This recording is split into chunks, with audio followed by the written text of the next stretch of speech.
Friends, welcome to this space and to this moment dedicated to the inaugural Ware Lecture at Austin Seminary.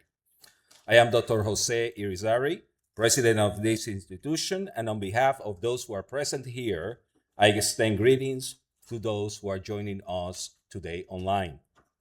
We are deeply grateful to the Ware family for the vision that made today's program possible. Karen and Dr. Elgin Ware were longtime friends of Austin Seminary. Dr. Ware enjoyed a distinguished 50-year career in urology at Baylor University Medical Center in Dallas, where he served as president of the Dallas County Medical Society and as a trustee of the Texas Medical Association. He was also a physician whose faith shaped his practice, serving as medical director of a clinic for people experiencing homelessness at First Presbyterian's Stew Pot in downtown Dallas for more than a decade. Karen and Elgin were, by every account, deeply spiritual. Their generosity reflected that kind of faith. Together, they researched and donated the Ware Bell, which hangs in Shelton Chapel's belfry. Through an estate gift, they established the Ware Endowed Lectureship, this lectureship, to explore the relationship between faith, religion, and science. We are honored today to have the Reverend Dr. Nathan Stephen Carlin as our first Ware lecturer. Dr. Carlin is a scholar of medical humanities with an interest in the psychology of religion. He is the Samuel Karpf Chair and a professor at the McGovern Medical School at the University of Texas Health Science Center at Houston, where he directs the McGovern Center for Humanities and Ethics. He's also the editor-in-chief of the Journal of Medical Ethics and Medical Humanities. Dr. Carlin has published 12 books, including the most recent titles, Contemporary Physician Authors, Exploring the Insights of Doctors Who Write, Pathographies of Mental Illness, Medicine, Meaning and Identity, and the book that lends its title to today's lecture, The Secularization of Medicine, Ritual, Salvation, and Prophecy. I'm also glad to say that Dr. Carlin is also a good friend of Austin Seminary. So join me in welcoming Dr. Nathan Carlin to the podium.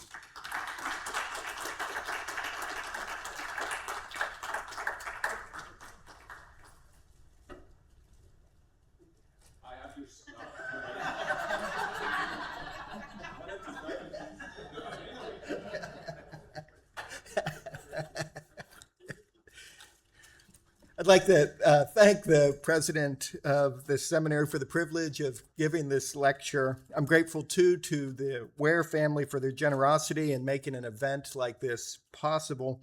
Doctors and ministers should talk to each other. Medicine and theology have congruent work.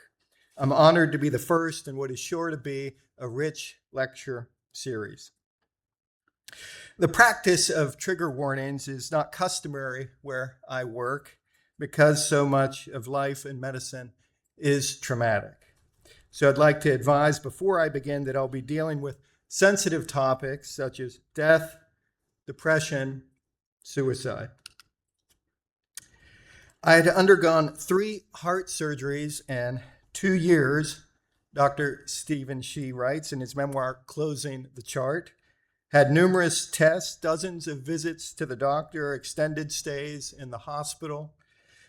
He continues, I was 43 years old, a successful physician, married to a wonderful woman, had 2 fine sons, all of it assaulted by a rare heart disease of such catastrophic power, it did more than threaten my life, it nearly destroyed my family. Dr. Shee and his family coped well enough, but no one, he laments, not any of his doctors, asked him what he felt to be the most important questions. What has this disease done to your relationships, your work, your spirit? Regardless of the considerable compassion of many of them, Dr. Shi concludes, no one asked the questions that needed to be asked. Existential questions, questions about the meaning of life, the meaning of death, are essential to medicine, though these days such talk seems to be rare in medical circles. Indeed, Atul Gawande, a surgeon, recalls in his best-selling book, Being Mortal, that death was never talked about during his entire medical education. In a chapter in that book, Gawande writes, our medical system is excellent at trying to stave off death with $8,000 a month chemotherapy, $3,000 a day intensive care, $5,000 an hour surgery. But ultimately, death comes, and no one is good at knowing when to stop. Gawande suggests that the best way to limit such expensive medical care is by helping healthcare professionals realize that people have goals besides longevity, such as saying goodbye and I love you. The suggestion that I would like to make today is that some of the problems that patients and providers experience today are related to secularization.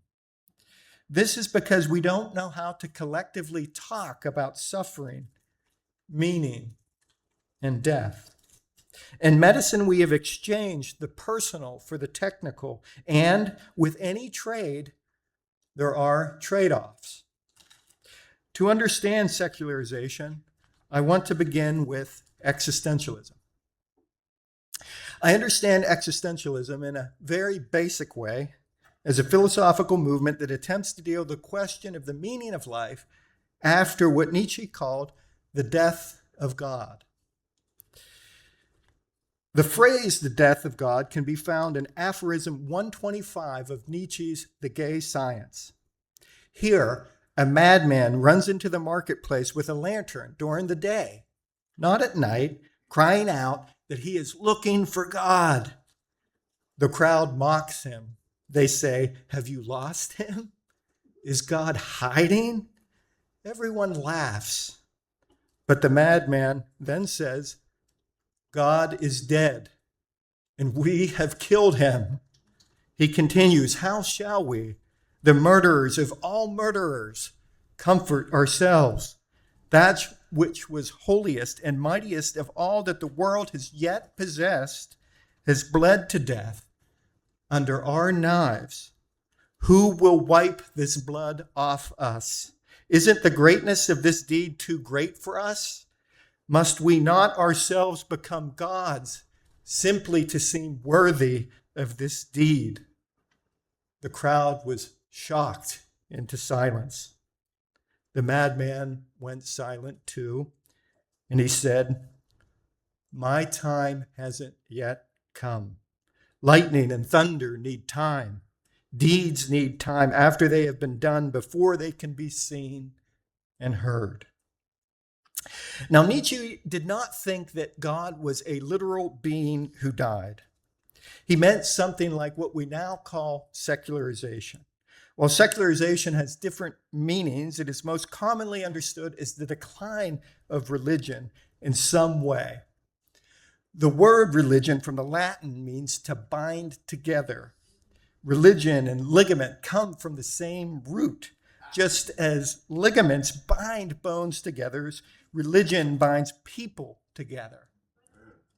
So the secularization can be understood as the loosening of social and religious bonds. Nietzsche's madman warns that without God, there is nothing to bind us together. What leads to secularization? Pluralism plays some role. This is because it doesn't seem possible to say anymore that Christianity is right and Islam is wrong, or that Buddhism is right and Hinduism is wrong. We just don't have any objective ways to judge these claims. Religious claims are subjective. And because we experience the world as smaller than it used to be, the claims of particular religions seem harder to believe when put in conversation with the claims of other religions. When one becomes cosmopolitan, religion can seem provincial. History also plays a role in secularization, specifically the history of religious violence. We typically date the Protestant Reformation as beginning on October 31st, 1517, when Martin Luther posted his 95 Theses. Not only a religious movement, the Reformation had significant political ramifications because there was no separation between church and state then. Like divorce, dividing the church would be costly and painful. But unlike divorce, these conflicts would not be settled in the courtroom, but on the battlefield. One of the bloodiest of these wars was the French Wars of Religion, 1562 to 1598, between the French Protestants, called Huguenots, and French Catholics. At the time, these battles cost the most lives of any religious war. About 3 million. 3 million people die. Deeply impacted by all of this bloodshed, Michel de Montaigne, the father of modern skepticism, advocated for religious tolerance. Historian Russell Martin explained Montaigne this way.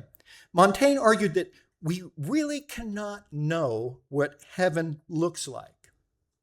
He'd never been there. He'd never talked to anyone who'd been there. We just don't know if God is a Calvinist or a Catholic. We just don't know what happens to the soul after death, or what the nature of God is, what the angels are, and so forth. And Martin concludes, if we don't know, how can we possibly kill about it? How does that make any sense whatsoever? So, in the West, religious tolerance became a virtue. In addition to pluralism and history, science also plays a role in secularization. Once upon a time, human beings believed that the gods were responsible for the rising and the setting of the sun. Now we look to physics. What was once superstition and miracle is now explainable and reasonable. Galileo was right. The sun does not move around the earth. The earth moves around the sun. The church got that one wrong, perhaps because some Bible passages seem to imply that the sun moves around the earth. Joshua 10, Psalm 19. In 1992, Pope John Paul II apologized that the church placed Galileo on house arrest for the rest of his life, almost 10 years, because he insisted that the earth travels around the sun. So with all of these developments in Western culture, pluralism, history, science, came a change in values. We used to turn to the Bible for our morals, but now we can't agree on which sacred text to turn to, or if we should turn to one at all.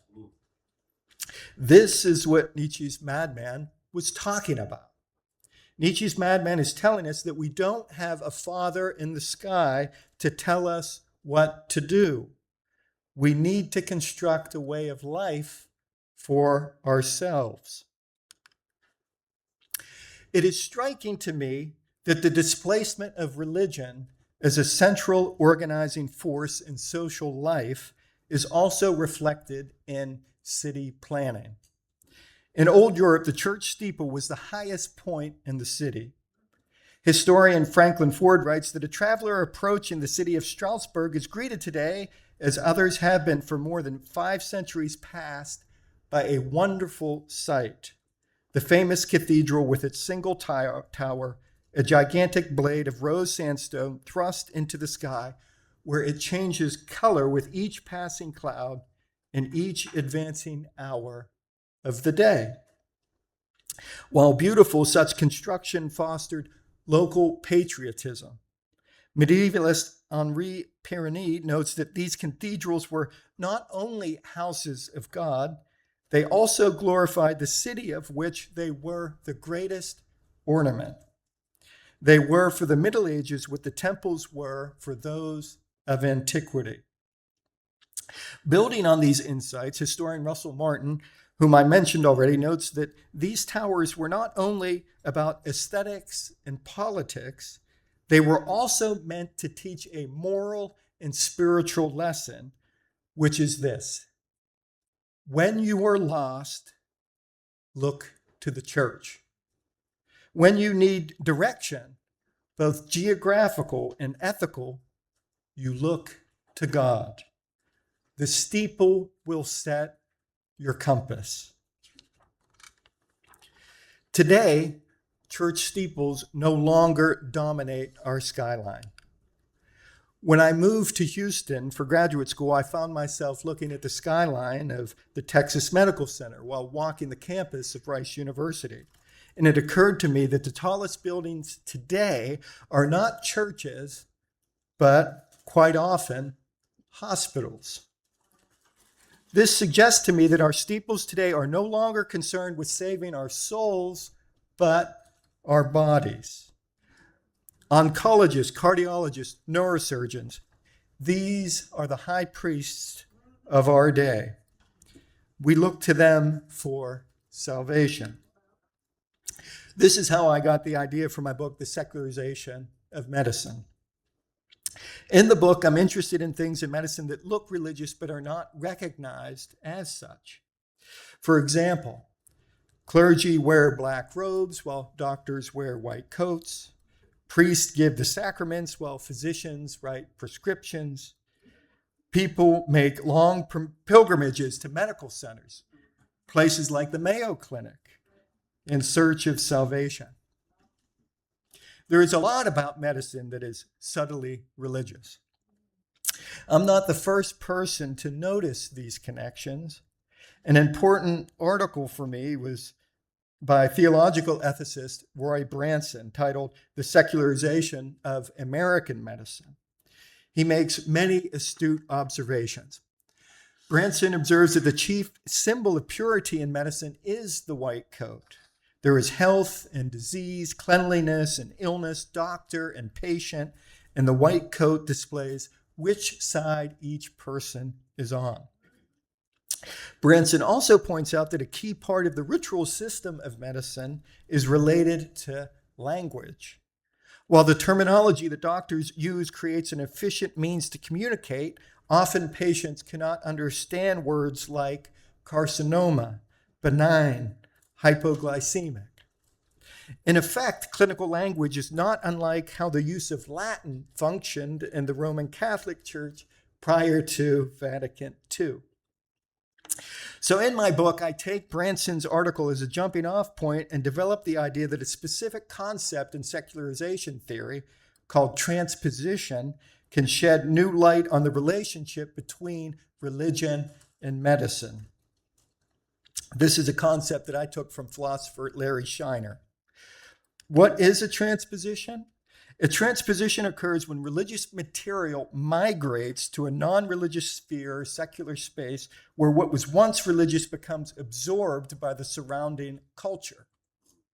A contemporary example of a transposition is when a college with a religious affiliation is no longer affiliated with a specific religious tradition. Princeton University, pictured here, for example, was founded by Presbyterians, but it no longer has any formal relationship with the church or any religion. The Christian, often Protestant mission of education has been absorbed by institutions like Princeton, and so the values of the religious tradition live on, but in a secularized way. In my book, I explore transpositions of ritual, salvation, and prophecy as they manifest in medicine. As case studies in Chapter 1, I view the Hippocratic Oath as a kind of medical scripture. In Chapter 2, I explore how Houston heart surgeon Denton Cooley functions like a secular saint.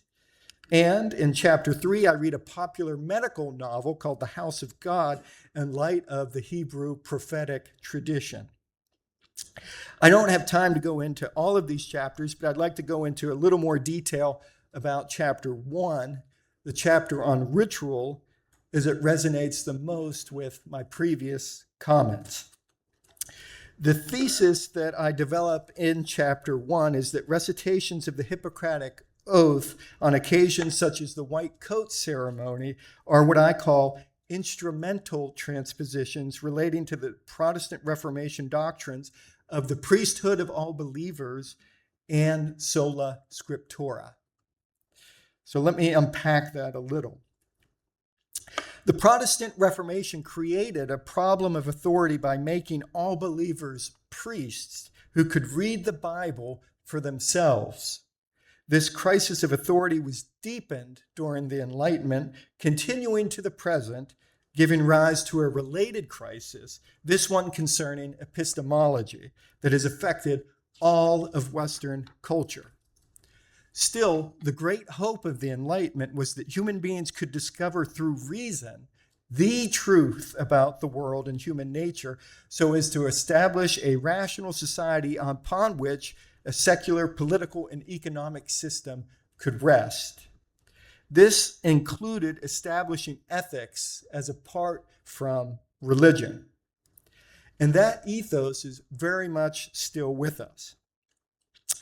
In bioethics, for instance, the desire for a non-sectarian foundation is completely understandable. When there are competing value systems, having a neutral language and a fair procedure to resolve differences is highly desirable. This is precisely what bioethicists Tom Beecham and James Childress, Principles of Biomedical Ethics, the most widely cited book in bioethics, seems to offer medicine.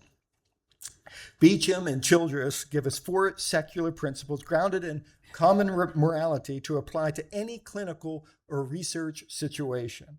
They are respect for autonomy. The principles are respect for autonomy, beneficence, non-maleficence, and justice. Despite their influence, however, Beecham and Childress have been widely criticized, especially by philosopher Tris Engelhardt. Engelhardt views their efforts as a failed project of the Enlightenment because, Engelhardt argues, secular moral accounts presuppose what they seek to prove. Asking very basic questions about our contemporary political climate illustrates Engelhardt's point. If, for example, a pro-life Southern Baptist believes that abortion is evil, and a feminist atheist thinks that abortion is health care, how can we discern who is correct? If a Texas Republican thinks that immigration is an existential threat to our country, while a New York Democrat believes that Americans have a duty to help those in crisis, how can we know who is right?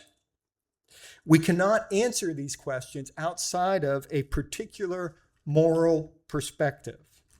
Moreover, different political perspectives, whether they're liberal Christian, conservative Christian, feminist, consequentialist, libertarian, Republican, Democrat, and so forth, all of those lead to conflicting moral conclusions. This is what Engelhardt means by secular moral accounts presuppose what they seek to prove. Drawing on philosopher Immanuel Kant, Engelhardt believes that this problem of perspective cannot be solved. Kant made a distinction between reality as it is and reality as we perceive it, arguing that we do not have access to reality as it is. All we have is our perceptions. On this point, I've found that theologian Diogenes Allen writes a bit more clearly than Engelhardt. Allen explains, the only way we can perceive is by processing the data that we receive through our senses.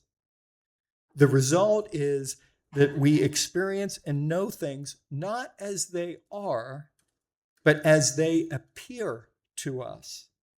How things are in themselves apart from us is utterly unknowable. So ultimately, this is the foundation for various expressions of postmodern thought that emphasize perspective. Engelhardt notes that principalism, that's Beecham and Childress, and other frameworks in bioethics continue to operate simply by ignoring the implications of Kant's thought. While not able to offer substantive moral guidance, Engelhardt suggests that bioethicists can offer descriptive, not normative, assessments of moral issues. So Engelhardt's point, in a sentence, is that the foundation of modern medical ethics is very weak. Medical educators and administrators then would need to find some secure foundation for young trainees. My suggestion is that they sought to build this foundation on ritual. One such ritual is the Hippocratic Oath. While the Hippocratic Oath is widely used in medical education today, it surprises many that this is a very recent phenomenon. Indeed, the oath was largely ignored for its first 1,500 years of existence. But it was when Christians discovered it during the Middle Ages, it slowly rose to prominence.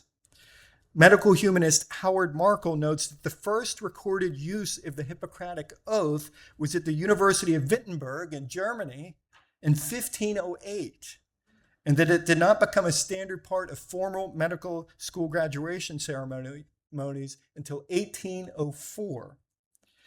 In the United States, the widespread incorporation of the Hippocratic Oath is even more recent. One study noted that in 1928, only 14 of the then 79 medical schools used the Hippocratic Oath in graduation ceremonies. In 1958, this rose to 69 out of 96, and by 1993, all schools used some oath, not necessarily the Hippocratic Oath. Of note, the growth of the modern usage of the Hippocratic Oath coincides with the development of bioethics as an academic field, reflecting the search for a new foundation for medical ethics. Just as the Bible became the basis for religious authority for Protestants, the Hippocratic Oath became the symbolic basis for moral authority for doctors.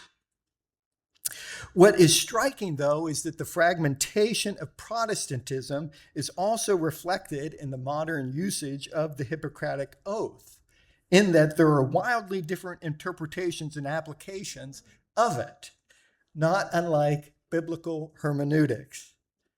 I'll lift up two brief examples. Internal medicine physician Steve Miles has written a thoughtful book about the ethics of the Hippocratic Oath, reading it line by line. So one line that is widely known and invoked is this, and likewise, I will not give a woman a destructive pessary. Pointing out that many bioethicists interpret this passage as anti-abortion, Miles suggests that when viewed in historical context, some rationale would need to be given as to why the Hippocratic Oath would be countering the surrounding culture, for abortion was widely accepted in ancient Greece. Also, Miles observes that the passage technically only prohibits pessaries. These may have been problematic because they were known to have the risk of lacerating the vagina and therefore causing infections. It's plausible that other means of abortion might have been acceptable, such as an oral pill or physical exertion. If pessaries as a means of abortion could be harmful to women, Miles also notes that the physician who used the pessary could have been held legally liable. Another key factor that must be considered is the patriarchal context of ancient Greece. Miles points out that it would be legally problematic if a woman wanted an abortion without the knowledge and consent of her male guardian, especially if she were trying to conceal a pregnancy. So this line in the Hippocratic Oath, when read in historical context, might not have anything to do at all with an embryo, fetus, or even child. It could be about the legal well-being of doctors and the rights of male guardians. So let's look at another passage.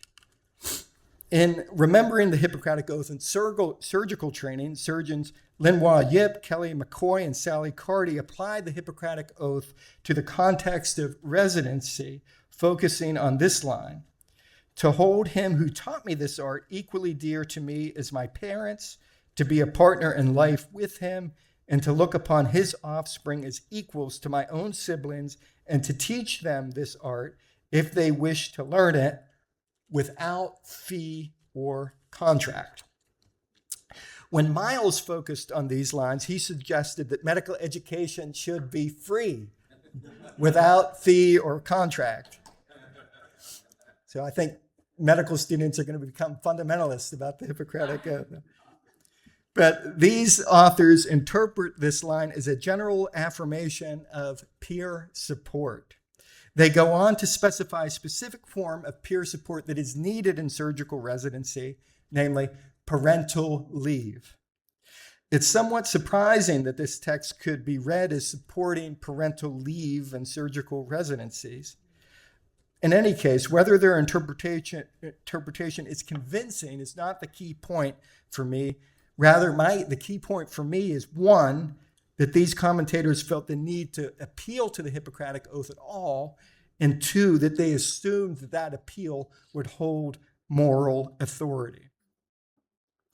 So let's return to the idea of transposition. With the doctrine of the priesthood of all believers, the Protestant Reformation opened the door to the challenging of religious authority by empowering individual parishioners to discern religious meaning for themselves, apart from the clergy. Centuries later, this doctrine became transposed in a variety of places, including bioethics, where it took the form, above all, in the principle of respect for patient autonomy. Patients could discern moral meaning for themselves in deciding what is right for their bodies, just as clergy are no longer the sole arbiters of God's truth. Doctors are no longer the sole arbiters of the best interests of patients. Bioethics, then, my suggestion is, can be seen as a kind of modern-day reformation in medicine occurring during the civil rights era. However, while the Protestant Reformation splintered the Western Church into hundreds of factions with little to hold them together, the bioethics revolution sought unity. Doctors, educators, ethicists, almost everyone wanted something to bind everyone together, be it a code, principles, or an oath. Administrators and educators instrumentally used the Hippocratic Oath to bind a diverse profession together because it possesses a religious-like gravitas without the exclusiveness of contemporary religion. A university chapel would seem to be the perfect place for such a ceremony.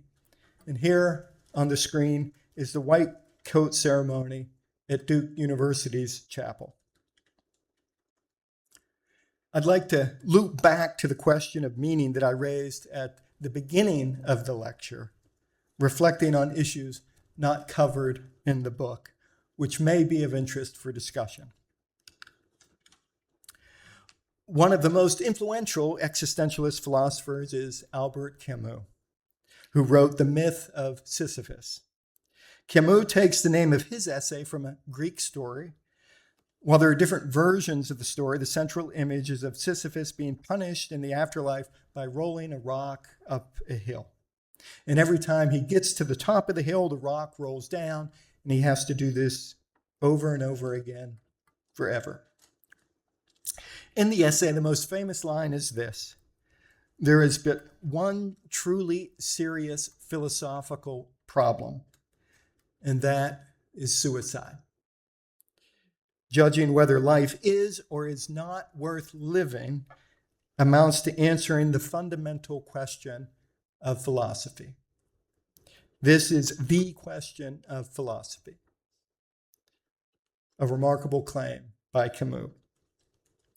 Commenting on this passage from The Myth of Sisyphus, the influential 20th century American fiction writer William Styron, who suffered from depression and who wrote about his experiences of depression in his memoir, Darkness Visible, writes, "Reading this for the first time, I was puzzled and continued to be throughout much of the essay, since despite the work's persuasive logic and eloquence, there was a lot that eluded me.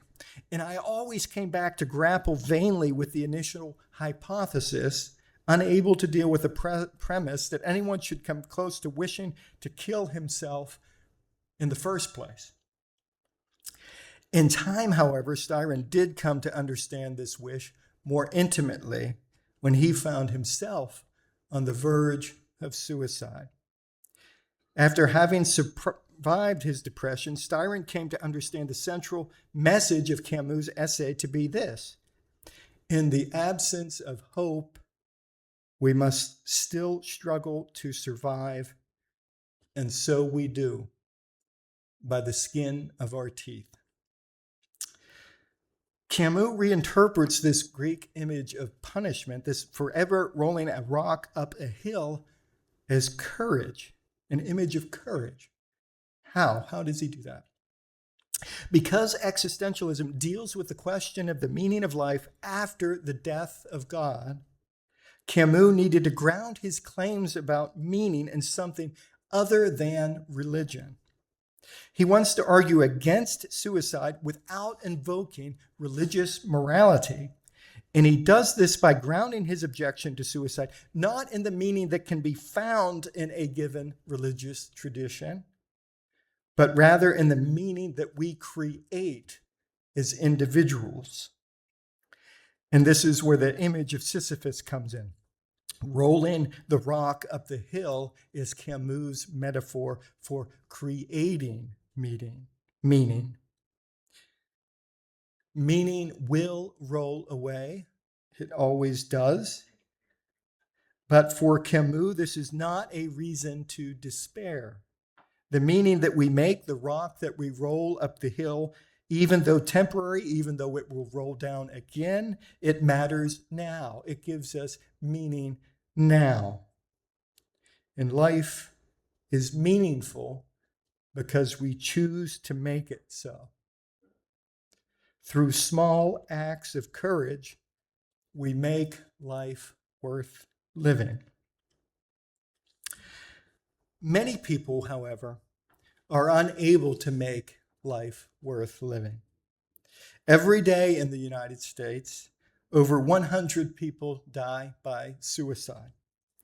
Most of them are middle-aged white men. About half of all suicides in the United States are by means of firearms. The next leading means of suicide is suffocation or hanging. When people die by suicide, it's not because they are weak or because they are immoral or sinful or because they are selfish. People die by suicide because they can't take the pain anymore. The image here is a man falling from the Twin Towers on 9/11. We don't know who this man was. We don't know if he fell by accident or if it was a suicide. If it were a suicide, who would judge him for jumping? When people die by suicide, it's because they see no other option. Maybe like this man.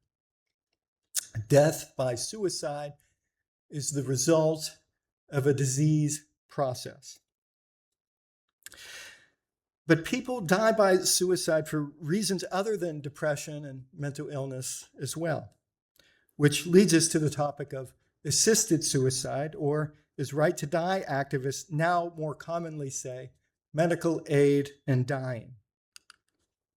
For better or for worse, the most famous name in recent decades associated with the right to die movement is Dr. Jack Kevorkian. While trained as a pathologist, Kevorkian helped over 130 patients die. He was arrested a number of times, but juries were reluctant to convict him.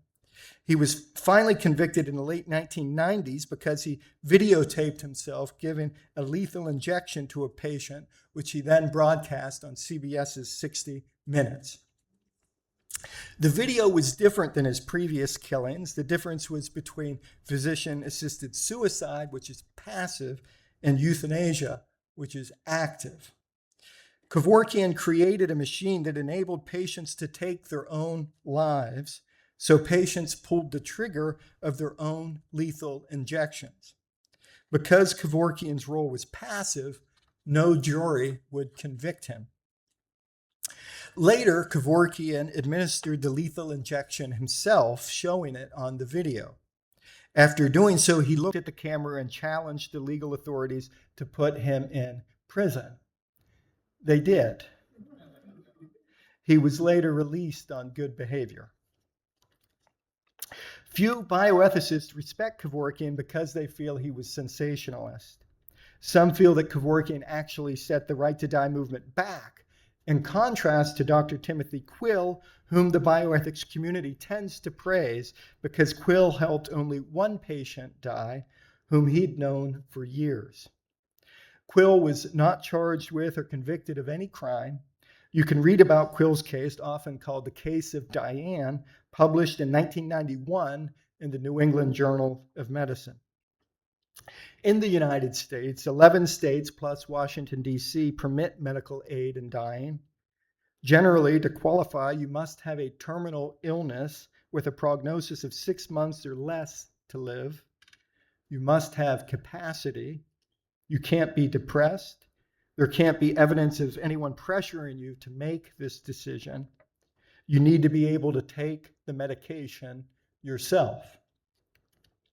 This last criterion, that you need to be able to take the medication yourself, can be problematic because if you are slipping into dementia or have advanced Parkinson's, you might not be able to take the medication yourself. In 2023, a dying man asked his wife to shoot him in a Florida hospital because dying was taking too long and no one would help him. So his wife shot him in the hospital. She served about a year in prison. More recently, an article in The Atlantic about our northern neighbors has had a significant impact on social media. It's titled "Canada is Killing Itself" by Elena Plott-Calabaro. Calabaro examines the rapid expansion of medical aid and dying within the Canadian context. Currently, 1 out of 20 deaths of all deaths in Canada, that's 5%, 1 out of 20, 5% of all deaths in Canada is by means of medical aid and dying. Canada has recently included people who are not terminally ill, with future expansions planned for people with mental illness and also possibly teenagers. The Quebec College of Physicians has also raised the possibility of expanding euthanasia for severely disabled infants, a practice that is already legal and has been for a long time in the Netherlands. Throughout the piece, Calabaro surveys the emotional and ethical tensions among clinicians and policymakers. Some feel honored by the trust that patients place in them. Others feel unsettled by the growing routine of intentionally ending lives. The article rightly raises concerns about whether Canada has moved faster on expanding access than on securing social supports, things like palliative care, disability services, mental health resources. Calabaro thoughtfully explores the ways in which Canadians are reconsidering what autonomy, dignity, and the role of medicine should mean at the end of life. I'll conclude by bringing various strands of this talk together. My comments have been mostly descriptive, not normative. I think a variety of views about medical aid and dying illustrates the Protestant fragmentation of authority, as well as a secularization of the body, with the body no longer being a temple. It's a commodity. The normative perspective that I would like to offer is pastoral. It's my perspective, but that's all that I have. For me, it is not hard to see that modern medicine is our great secular golden calf. We worship medicine because it is in our nature to want more. The problem with always wanting more with regard to health and longevity is that these are not ultimate goals. These things, while good, need to be in the service of something else, something beyond oneself. The point of my life is not me. Nietzsche was wrong that we should become gods. The advances in medicine over the last century have been profound. Because of all of this progress, our hopes for what we want medicine to be have grown to idolatrous proportions. We want doctors to be, if not our angels, then our heroes. It strikes me in a way that maybe Gawande and Kevorkian and Canada are all pointing at a related problem. We expect so much from medicine that we don't know how to live with each other in our suffering when medicine fails. Dr. Shi was right to want these conversations about meaning. In pastoral aesthetics, my first attempt to deal with religion and medicine in a substantial way, I argued for drawing on the resources of pastoral theology to enrich moral imagination and bioethics. With regard to medical aid and dying, if I were to do that now, if only in a suggestive way, I'd turn to Donald Capps, who taught me about pastoral care in seminary. In giving counsel, Capps suggested that caring for others requires, quote, a judicious frame of mind. He takes this phrase from psychologist Erik Erikson, who defines this as a frame of mind that is, quote, tolerant of differences, cautious and methodical in evaluation, just in judgment, and circumspect in action. And in spite of all of this apparent relativism, capable of faith and indignation. Drawing on this definition, Capps lifts up two qualities. One is kindness, and the other is the ability to value another person's individuality. Drawing on this concept of a judicious frame of mind, I think that being kind means asking the questions that need to be asked, as Dr. Shi yearned for. And valuing another's individuality means not only asking the questions that need to be asked, but also listening with sincerity. It is through asking and listening that we can discern moral judgments in particular circumstances in a judicious manner. And so what follows is this. If extending life can help people experience more love, then extending life is good. If people seek medical aid in dying because they are in pain and they are at peace with the end of their journey, then I don't see why people should be forced to suffer. That would seem unkind. But I also don't want people to die because they suffer from a lack of meaning and connection in their lives. The article about Canada contained terrible stories of just that. It takes, therefore, a judicious frame of mind to know when honoring a request to hasten death would be kind and when it would be cruel. I want my own faith to be a vehicle for gathering the lost and the lonely. I don't want people to make these requests unless they have to.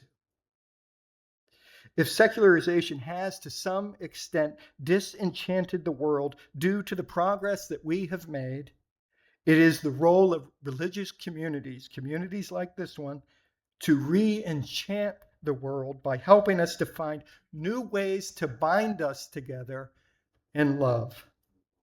And when we create meaning with God, we might just save a life. Thank you.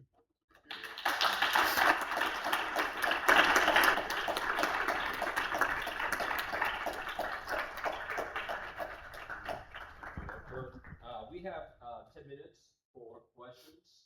A lot of information shared with us, a lot to think about. But first, any questions? What to hear? First of all, thank you. As someone who's buried 3 people in the last 5 years, I am appreciative of your conversation about death and dying. I'm particularly reminded of my father's journey through dementia and my conversation with a nurse who wanted to do all sorts of intervention on an 84-year-old man who didn't know where he was living and couldn't control his own bowels. Said, this is a one-way journey, folks. Mm-hmm. He just kept telling me, I just want to go home. Mm. So thank you for that. I'm curious about chaplaincy, because it seems as though medical doctors aren't trained in that sort of work and don't know how to do that sort of work. And so it takes students who come to places like this to then intervene at a time when doctors don't really want them in the room to begin with, to have those questions. And is there a need for us to be in partnership with medical doctors to help them slow down enough? Or is it just that the financial model of medicine is such that doctors can't slow down anymore? Yeah, thank you for that question. That's a great question. Chaplains play a huge role. I think they should play a bigger role, just like you're saying. I think when I moved into medicine roughly 18 years ago, and when I sort of came into the context, I was very sort of insecure. I thought, I'm not trained in science. I'm not trained in medicine. What do I have to offer here? And it surprised me how welcoming a profession that medicine really is. That it is so large and so complex that everybody in it knows that they can't know and understand everything. Like even within a given department for grand rounds like internal medicine, there was a senior attending I was talking to one time. I was there for a lecture, and I didn't understand anything. I got nothing out of it, And I was talking to the doctor on the way out, and I said, I got to tell you, I didn't get anything. I don't know what the hell they were talking about, And then he told me, I didn't either. And so knowledge becomes so profoundly specialized sort of in medicine that it also leads to a recognition of this is truly multidisciplinary, interdisciplinary, and if you have something to offer, you're welcome here. And so I was always made to feel sort of welcome, and that it was only my own chip on the shoulder that I felt like I was sort of being sort of excluded. And so, and I think many chaplains feel that way, you know, um, and but I know that their contributions um, are very much welcome. And I would also note, sort of on that point as well, that I've noticed a recent shift uh, just with younger students as well. And this may not be reflective of the country or anything like that, but because it is Texas, it is Houston, that I lead a Breaking Bad news session with medical students where they practice with actors. You know, kind of like in seminary, you do preaching, you know, you record it and watch your sermon. They do that with a paid actor about how to break a cancer diagnosis, you know. And then we debrief them. And in the debrief session, I noticed that students now are bringing out chaplains more sort of as a resource, as people that can sort of help, you know. Um, so one is just the importance of chaplains as they are sort of currently, but then also if you're in here in seminary and you are going off into rural communities, um, you could, if you are interested in this kind of material, I know local hospitals are always looking for volunteers, for community members, for you to come in and serve as a sort of on their local ethics committee, which will sometimes only be one or two or three people. So you really can serve and kind of make a difference, sort of in that way. And a community voice is needed and is very helpful. Yeah.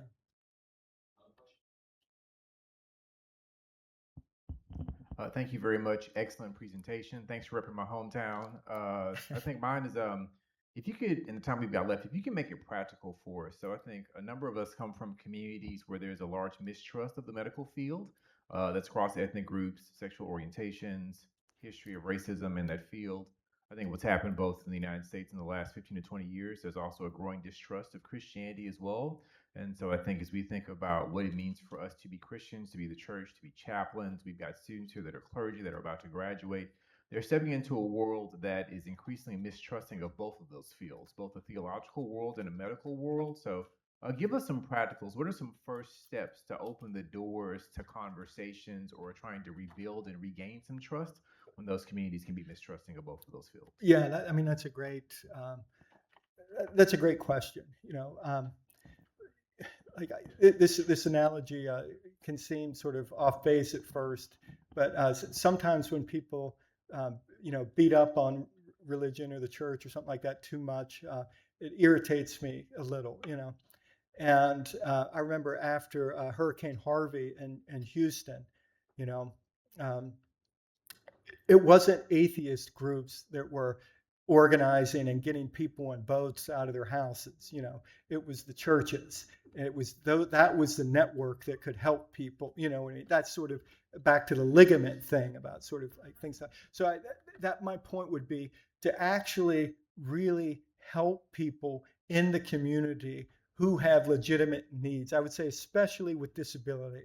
You know, if people are isolated or if they need help getting places or getting to medical appointments and things kind of like that, mobilizing in a way to help people with just very basic practical needs, especially relating to disability, could be a way to regain some degree of trust. If there is some degree of trust in the religious sort of community, I think partnering with health organizations to nonprofits to have health fairs and things like that to get people access to cheap diabetes kind of medication and make sure that people understand that they need to take the medication, get it to them early, because if you don't, it leads to amputation and it's getting worse and worse and worse. You know, so in Houston, we have the Institute for Spirituality and Health. They have a major partnership with many multi-faith religious organizations around specifically targeting diabetes and things like that. So I would focus on the main problems that people have. Diabetes is going to be huge, and trying to make the biggest impact that you can. But that's a great question. And also, I want to acknowledge that the mistrust is legitimate. What you're saying is of the medical profession and the abuses and things like that. It's 100% legitimate. Yeah, you know. Well, I think we have come to the end of our time together, and join me in thanking Dr. Carlin once again